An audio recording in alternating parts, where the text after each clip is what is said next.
Il y a quelques semaines, nous avons commencé une série sur comment vaincre la peur. La peur nous empêche d'obéir à Dieu. Elle nous empêche de remplir nos responsabilités. Elle nous empêche de profiter de la vie prospère que Dieu désire pour nous et elle nous empêche d'atteindre notre destinée. C'est vraiment un limitateur dans nos vies. Alors, dans les dernières semaines, on a regardé à deux éléments sur les 8 que je veux vous partager. Donc, le premier élément, la première clé pour vaincre la peur, c'est de faire face à nos peurs. La deuxième clé est d'établir des limites saines.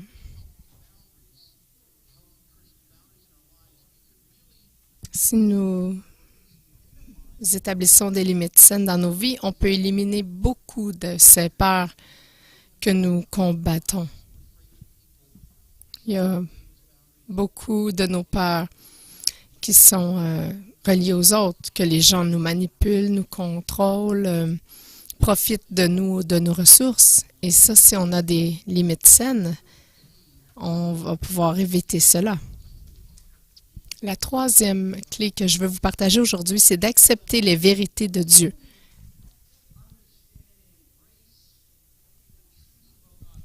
Parce que jusqu'à ce qu'on puisse comprendre et accepter comment Dieu est grand et merveilleux, on va continuer à se débattre dans la peur jusqu'à temps que nous connaissions Dieu. Ceux qui connaissent leur Dieu vont accomplir de grands exploits. Alors, acceptez les vérités de qui Dieu est et ses vérités à lui. Alors, je vais vérifier avec vous, mais j'aimerais qu'on puisse ensemble regarder à qui Dieu est et voir les implications de cela. Alors, une des premières vérités, Dieu est créateur. On le sait, mais regardons plus profondément. Genèse 1, verset 1, 3. Au commencement, Dieu créa les cieux et la terre. Dieu dit que la lumière soit et la lumière fut. Ça, c'est la vraie théorie du Big Bang. Dieu a parlé et il y a quelque chose qui s'est passé. C'est comme ça. Dieu est puissant comme ça. Dieu a créé, il a simplement parlé et les choses furent. Je ne sais pas si vous avez déjà pensé à ça, mais Dieu, c'est une forme de vie extraterrestre non créée. Il est extraterrestre parce qu'il n'est pas de ce monde, de ce royaume. Il vit dans le royaume spirituel. Il a toujours existé dans ce royaume spirituel et à un certain moment, Dieu a créé les cieux et la terre. C'est un autre royaume. Il a créé le paradis, les cieux. Et un autre jour, il a créé un autre royaume, ce royaume ici qui est la terre. Le soleil, les planètes, juste une simple commande. Et les choses furent créées.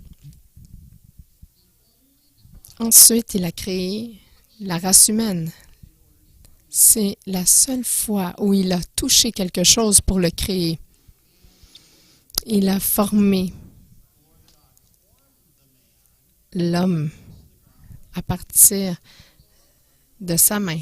Regardez le verset 7 dans Genèse 2. L'Éternel Dieu forma l'homme de la poussière de la terre et il souffla dans ses narines un souffle de vie et l'homme devint un être vivant. Il nous a formés en qui nous sommes aujourd'hui. Alors, c'est merveilleux. Dieu est créateur. Nous connaissons cette vérité-là, mais quelle est l'implication?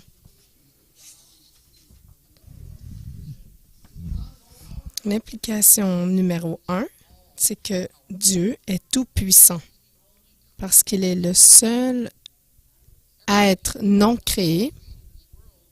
Tout ce qui est dans ce monde et dans toute l'existence, ça a été créé par l'homme, incluant Satan.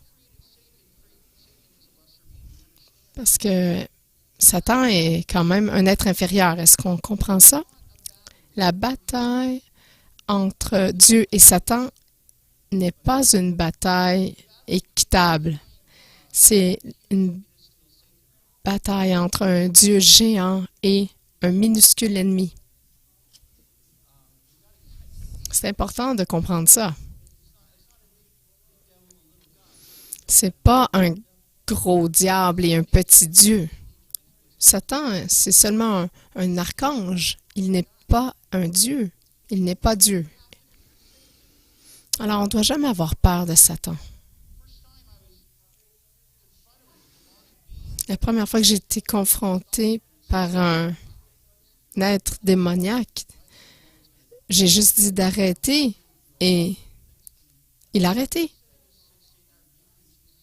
J'ai dit, Satan, je te rejette dans le nom de Jésus. Et ça s'est terminé là. Je pensais que ça allait me jeter partout autour de la pièce, mais il ne s'est rien passé. Alors, on ne doit jamais avoir peur de Satan. Parce que Dieu est tout-puissant. Il est créateur. Une autre implication, c'est que Dieu a un plan. Peu importe comment les choses peuvent devenir difficiles dans nos vies, parce que Dieu est tout-puissant, Dieu n'a qu'à parler et changer toutes les circonstances. Alors, si on traverse quelque chose de difficile et que Dieu ne parle pas pour changer les circonstances, Dieu doit avoir un plan plus grand pour cette circonstance. C'est la seule conclusion à laquelle on peut arriver. Il a un plan plus grand pour nous dans les circonstances. Ça se peut on ne se sente pas bien là-dedans. Mais si Dieu ne change pas cette situation-là, ça veut dire que Dieu, qui pourrait dire qu'un seul mot, a un plus grand plan pour nous. Alors, on n'a jamais à avoir peur de ce qu'on traverse. Parce que Dieu a un plan. Il est tout-puissant et il est votre créateur. Alors, on se rappelle simplement qui Dieu est pour mieux en comprendre les implications.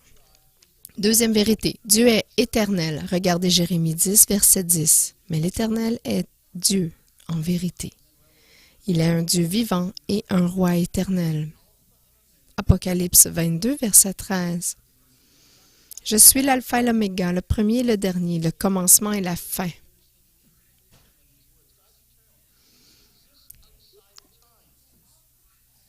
Apocalypse 22, 13. Je suis l'alpha et l'oméga, le premier et le dernier, le commencement et la fin. Donc, il est vraiment éternel. Il était, il est et il sera toujours. Il est éternel. Il est en dehors du temps.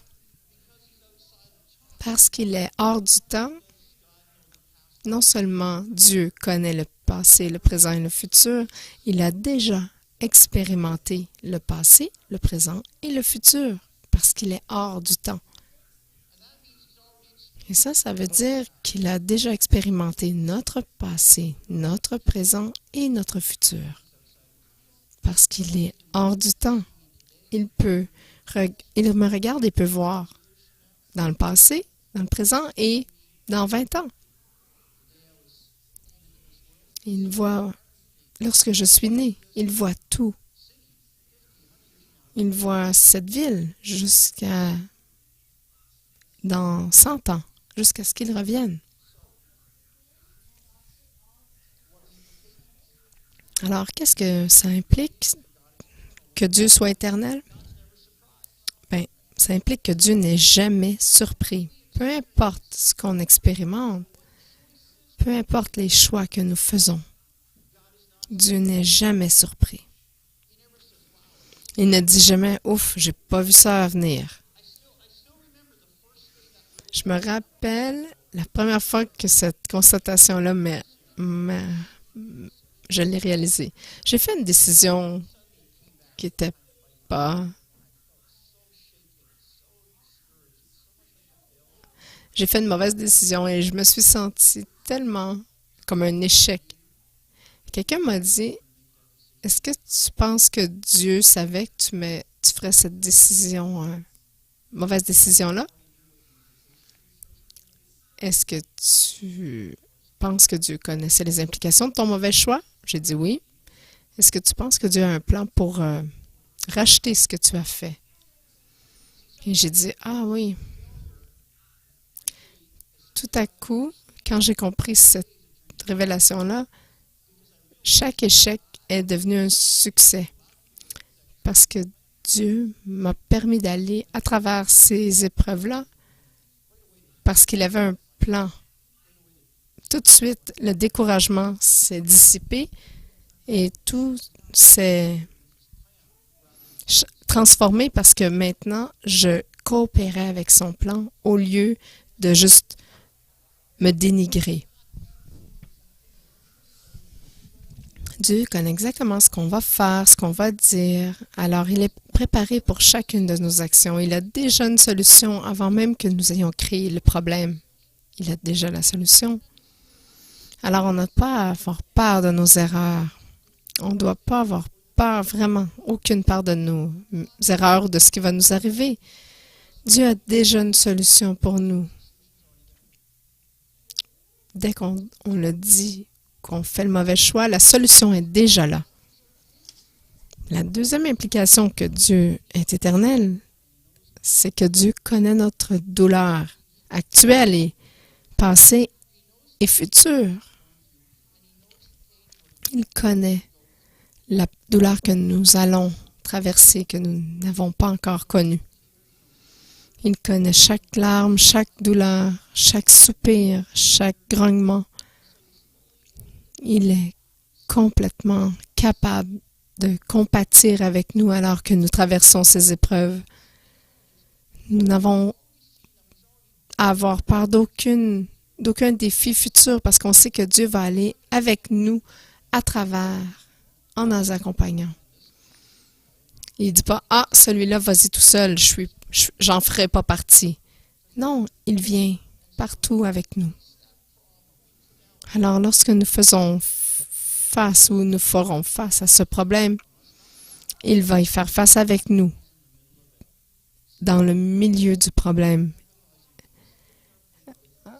comprenant notre peur avec nous, traversant et compatissant. Troisième vérité à revoir, Dieu est saint. Regardez Lévitique 11, verset 45. Car je suis l'Éternel qui vous ai fait monter du pays d'Égypte pour être votre Dieu et pour que vous soyez saints, car je suis saint. Regardez Ésaïe 48, 17. Ainsi parle l'Éternel, ton Rédempteur, le Saint d'Israël. Moi, l'Éternel, ton Dieu, je t'instruis pour ton bien. Je te conduis dans la voie que tu dois suivre. Je suis le Saint d'Israël. Dieu est saint, il est pur, il est juste, il n'a qu'une seule morale. Il n'y a pas d'agenda, deuxième agenda avec Dieu. Il n'a pas de comportement égoïste, égocentrique. Chaque pensée, chaque action qu'il fait, chaque émotion est pure et juste. Quelles sont les implications de cela?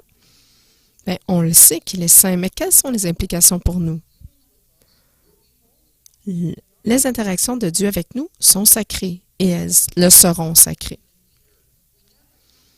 Ces interactions sont toujours pures et justes. On n'a jamais à avoir peur que Dieu ait un deuxième agenda, qu'il est là pour nous blesser, nous manipuler, nous tromper ou nous abuser ou nous écraser, nous violer ou nous punir, nous condamner. Il n'est jamais dans ce type d'interaction parce que c'est toujours pur et juste.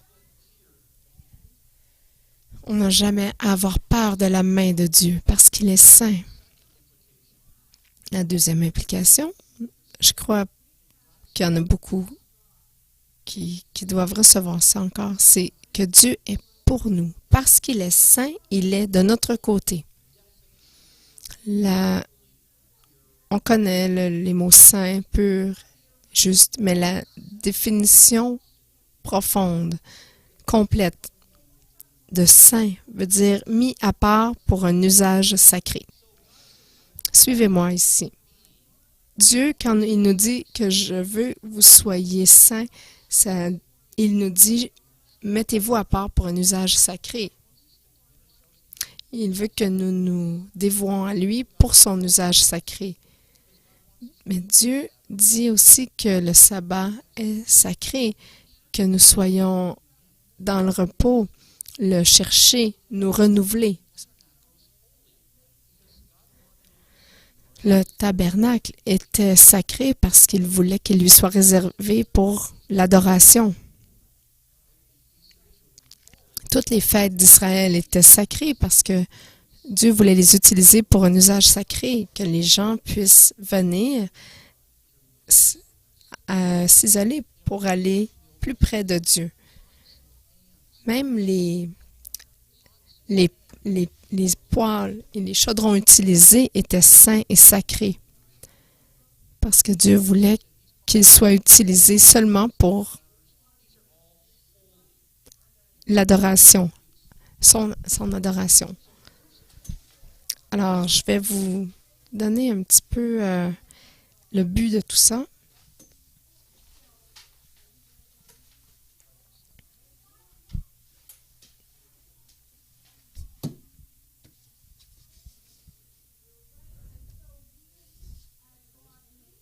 Excusez, il y a un petit gel de l'écran.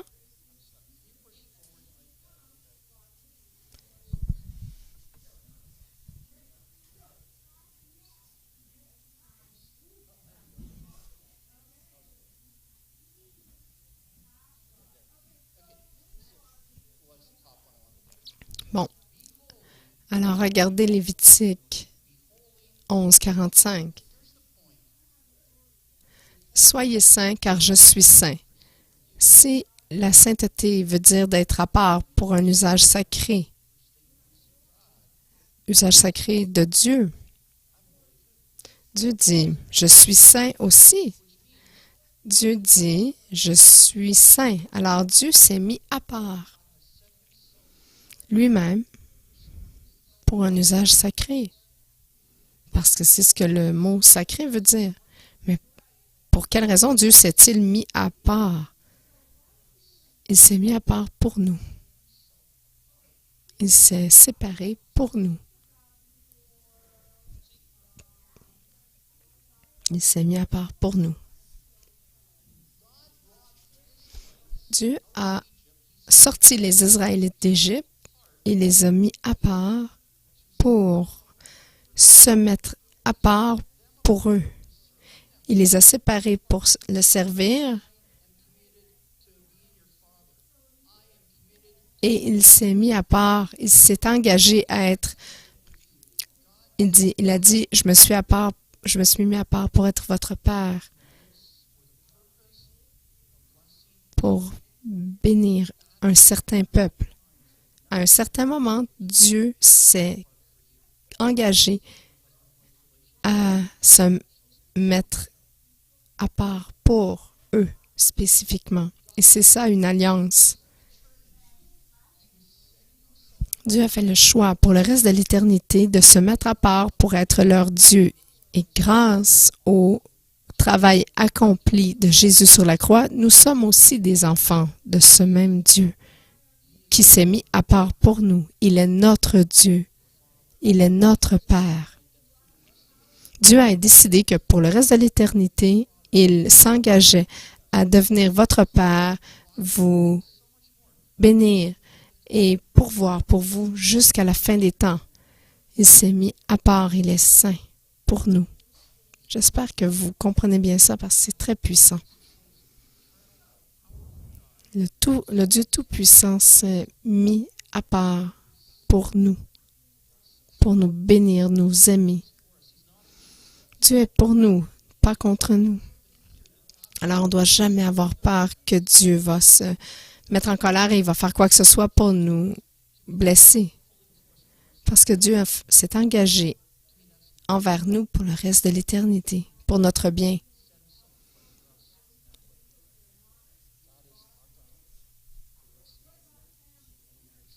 Dieu est notre Dieu pour le reste de l'éternité. Nous sommes son peuple pour le reste de l'éternité. Quatrième vérité au sujet de Dieu, Dieu est amour. 1 Jean 4, verset 8. Celui qui n'aime pas Dieu, qui n'aime pas n'a pas connu Dieu, car Dieu est amour. 1 Jean 4, verset 16. Et nous avons connu l'amour que Dieu a pour nous, et nous y avons cru. Dieu est amour. Et celui qui demeure dans l'amour demeure en Dieu et Dieu demeure en lui. Dieu est aimant parce qu'il est amour. Son essence est amour. Son motif est l'amour. Son essence est l'amour. Son agenda est l'amour. Son but est amour. Son action est amour. Son désir est amour. Dieu est. C'est pas Dieu a l'amour, c'est Dieu est amour. Quelles sont donc les implications? Dieu nous aime profondément. Il ne fait pas que nous tolérer. Il nous aime profondément. Il ne fait pas que nous supporter. Il nous aime profondément. Ses actions envers nous vont toujours être des actions d'amour, aimantes. Il va toujours nous répondre de manière aimante parce qu'il est amour. Il ne va jamais parler de manière non aimante. Il ne va jamais agir envers nous d'une manière sans amour.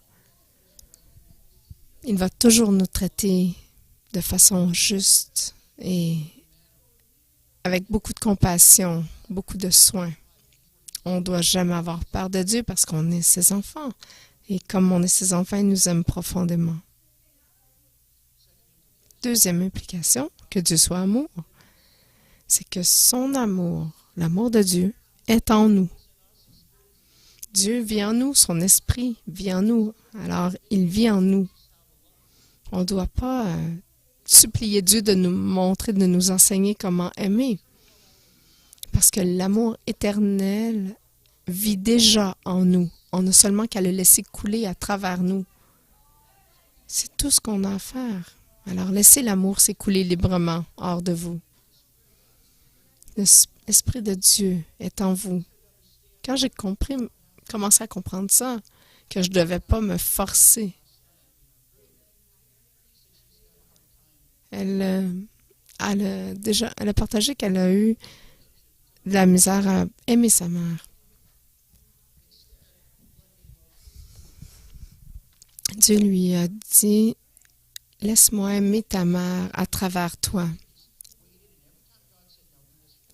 Alors, à chaque fois que Dieu lui disait « Fais ceci pour ta mère », elle a commencé à le faire. Et à l'intérieur de quelques mois, leur relation a été restaurée complètement. Et par le temps que sa mère est décédée, elles sont devenues vraiment des amies. Parce qu'elle a laissé l'amour de Dieu aimer sa maman à travers elle. Parce que l'amour de Dieu réside en nous. Alors, on ne doit pas avoir peur que quelqu'un ne nous aimera jamais ou qu'on n'aura pas d'amis ou qu'on ne sera pas accepté. Parce on a juste à laisser Dieu aimer les autres à travers nous. On va avoir beaucoup d'amis. Vous allez être étonné du nombre d'amis que vous allez avoir, de gens qui vont vous apprécier lorsque vous laissez Dieu aimer les autres à travers vous. Dieu est amour. Cinquième vérité au sujet de Dieu. Dieu est Père. Matthieu 6, verset 9. Voici donc comment vous devez prier. Notre Père qui es aux cieux, que ton nom soit sanctifié. Venez à Dieu en tant que Père parce qu'il est Père. Jacques 1, 17. Toute grâce excellente et tout don parfait descendent d'en haut du Père des Lumières, chez lequel il n'y a ni variation, ni changement, ni ombre de variation. Il n'est pas qu'un Père métaphorique, une image. C'est à travers lui que nous sommes nés de nouveau, que nous pouvons avoir la vie et la respiration. Il nous a créés pour un but. Il veille sur nous comme papa. Il est notre Père. Il nous voit vraiment comme ses enfants. Voici quelques implications. Dieu se soucie de nous en tant que Père. Il va toujours nous défendre. Il va toujours nous pourvoir pour nous, toujours croire le meilleur pour nous. Il va toujours nous attendre. C'est le meilleur Père qu'on pourra jamais avoir. Vraiment le meilleur Père. Son amour est parfait et il nous traite comme un Père céleste. Parfait nous traitera toujours. Il ne va jamais se moquer de nous, nous condamner. Il ne va jamais nous rejeter ou nous supprimer, nous renier. On n'a jamais à avoir peur que Dieu nous rejette ou nous abandonne, qu'il nous condamne. Parce qu'il se soucie toujours et prend toujours soin de nous, comme un Père parfait, céleste, fera pour nous. Deuxième implication, Dieu entre en relation avec nous en tant que Père.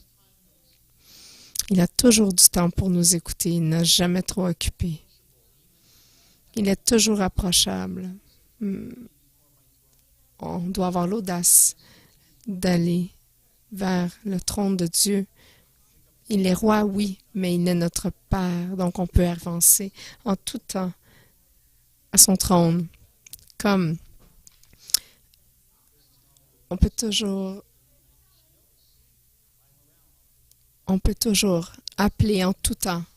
C'est comme moi avec mes enfants. Ma fille sait qu'elle peut m'appeler à toute heure du jour ou de la nuit.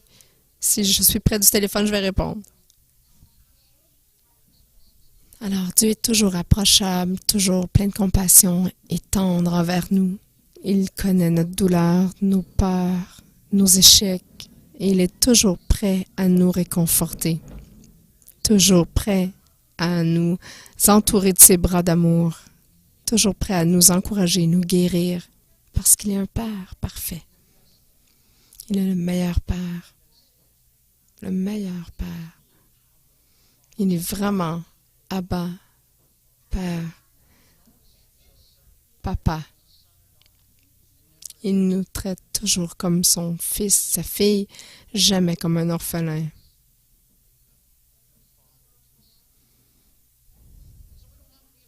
Alors, on n'a pas à avoir peur comment Dieu va nous traiter. Lorsqu'on fait un échec, on ne doit pas se cacher comme Adam et Ève vont essayer de le faire. On n'a jamais à s'enfuir loin de Dieu.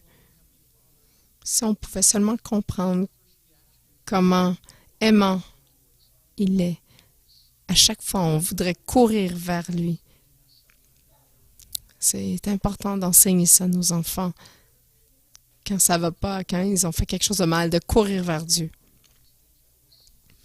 Ses mains sont toujours douces et tendres envers nous. Il nous traite toujours tendrement. Il n'y a aucune peur. On ne doit pas avoir peur d'aucune de nos échecs. Il va toujours nous traiter comme Père aimant.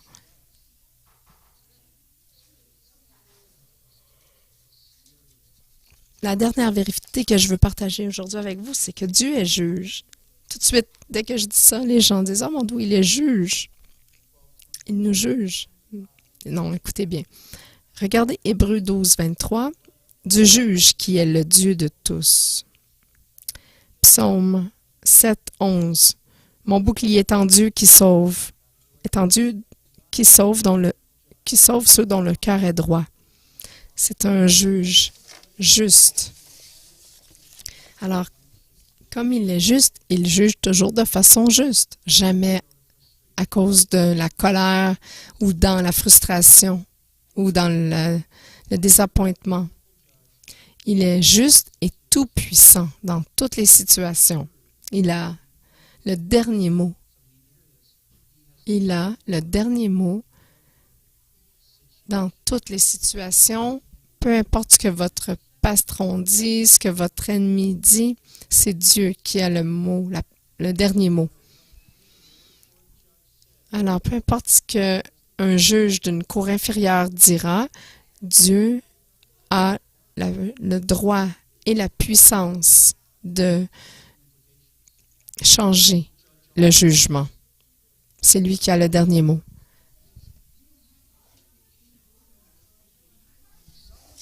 Quelles sont les implications de ça? C'est que Dieu va juger tous nos ennemis. C'est donc pas à nous à venger.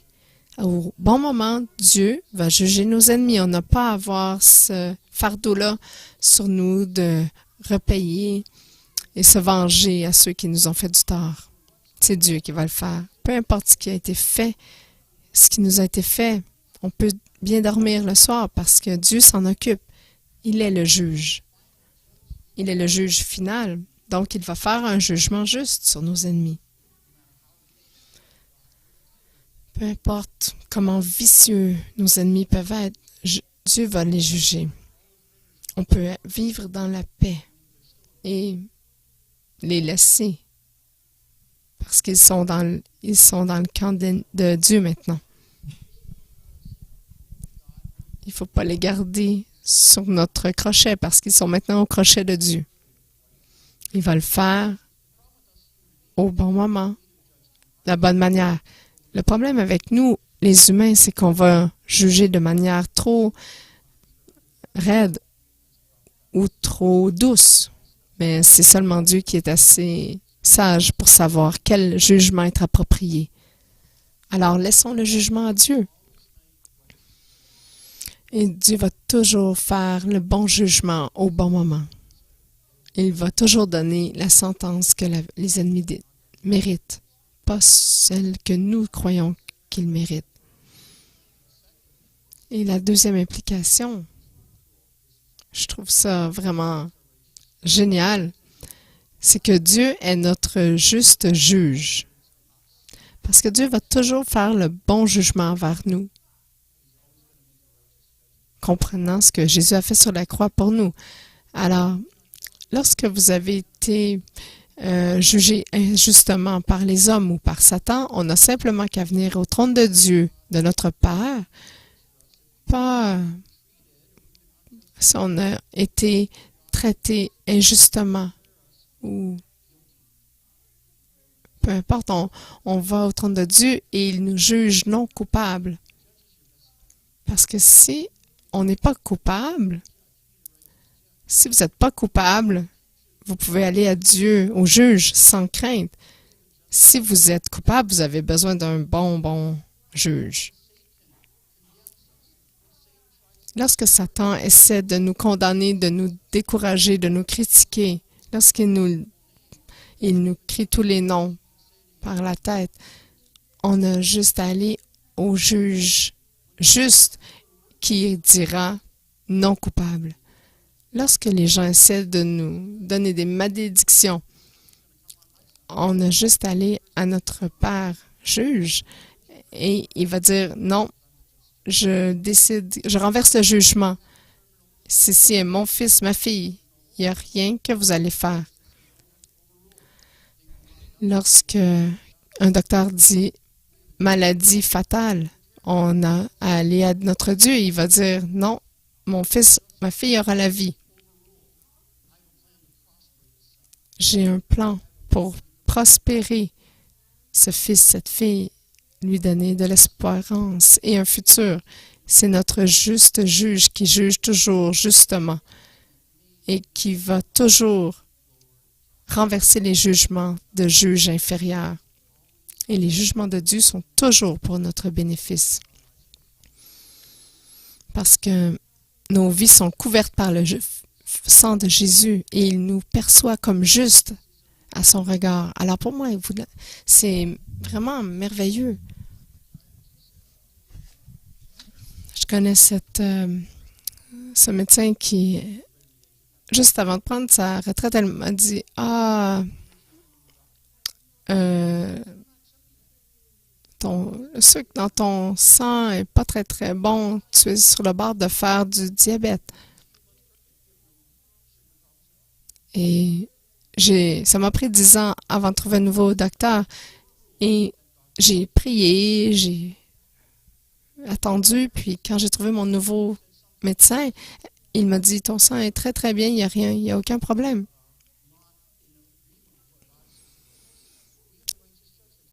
Lorsque vos parents ont dit des choses qui n'étaient pas vraies sur vous, vous avez qu'à aller à votre Père céleste qui va renverser chaque jugement condescendant ou qui vous a fait du mal. Et Dieu va renverser ces jugements et restaurer votre identité.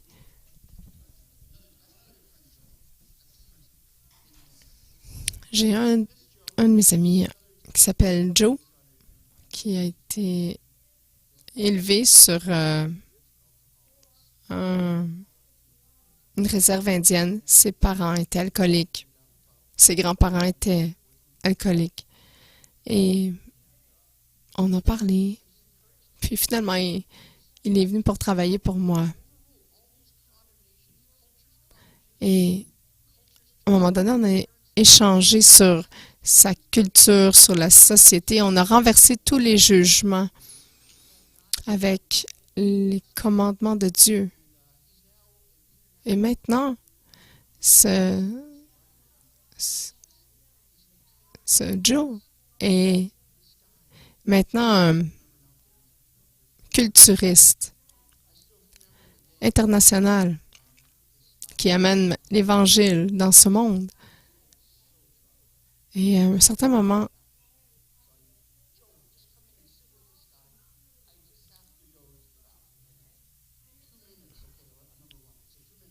je suis allée à la salle de bain une fois j'étais avec Joe, puis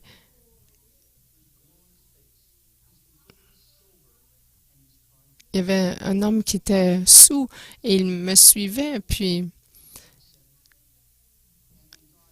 Joe lui a parlé à cet alcoolique et lui a donné la sobriété de façon surnaturelle.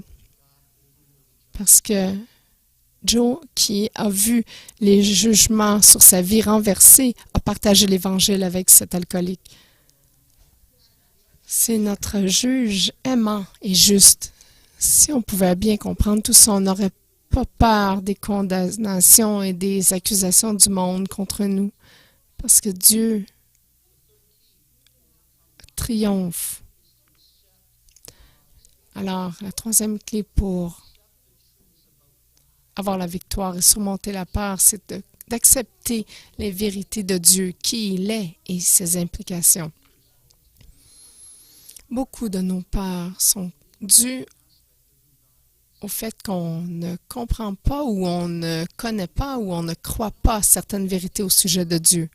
Mais si on pouvait prendre le temps d'apprendre à le connaître, de lire sa parole, de méditer sur sa parole et d'avoir cette parole dans nos esprits, dans nos cœurs, cette parole qui dit qui il est, toutes nos peurs disparaîtraient.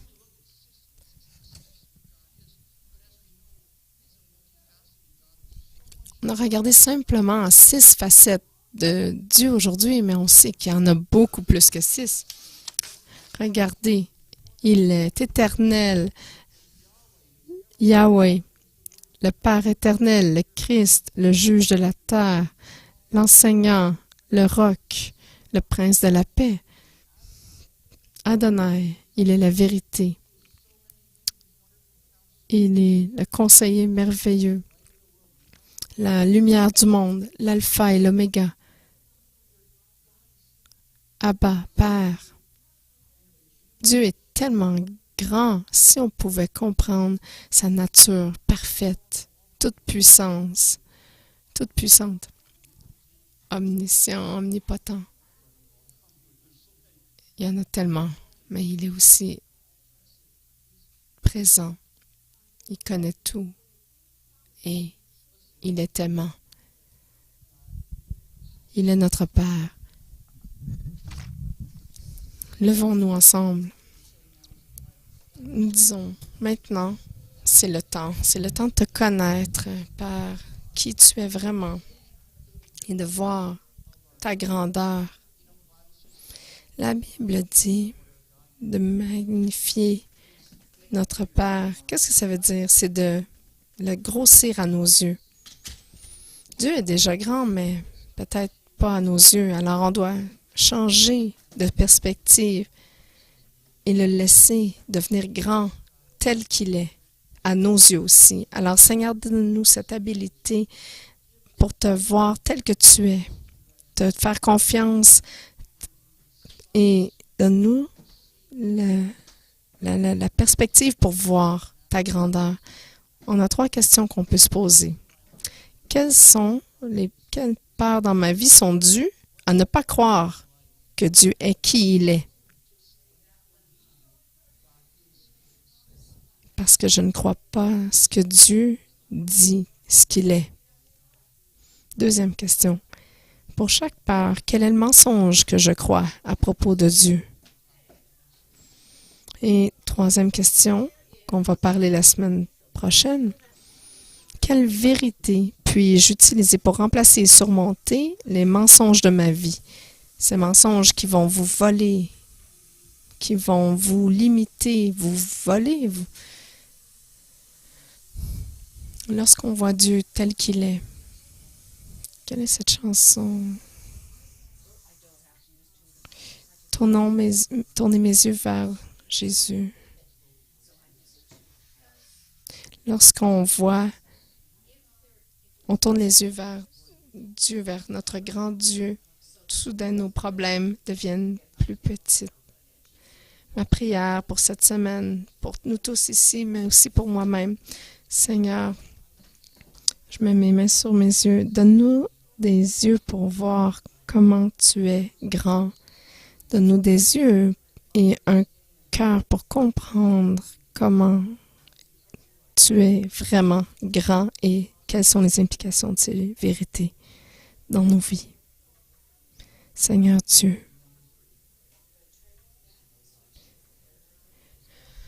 cette clé aujourd'hui que nous avons partagée, c'est de connaître qui Dieu est et de les accepter. Accepter ces vérités, cette vérité de qui tu es, et la peur va se dissiper. Seigneur, aide-nous à te comprendre, à te bien comprendre qui tu es dans cette saison de nos vies. Je prie pour nous tous ensemble, dans le nom de Jésus. Amen.